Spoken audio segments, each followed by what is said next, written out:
పల్లీలతో పకోడీ చేద్దామా? Let's make.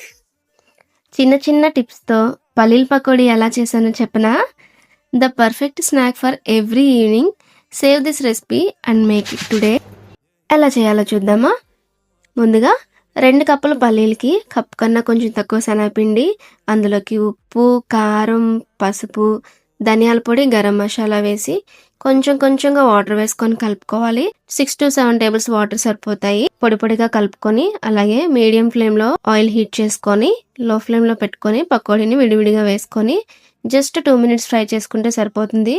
ప్యాన్లోనే ఫుల్గా colour change అయ్యే వరకు ఉంచితే బయటికి తీసాక కలర్ ఇంకా చేంజ్ అయిపోతాయి, టేస్ట్ కూడా మారిపోతుంది. జస్ట్ లైట్ గోల్డెన్ కలర్ వచ్చాక తీసేస్తే పర్ఫెక్ట్ పల్లీల పకోడీ రెడీ. మీరు కూడా ట్రై చేస్తారు కదా. రెసిపీస్ నచ్చితే మన ఛానల్ని ఫాలో చేయడం మర్చిపోవద్దు సుమా. మరొక రెసిపీతో మళ్ళీ కలుద్దాం. అంతవరకు బాయ్.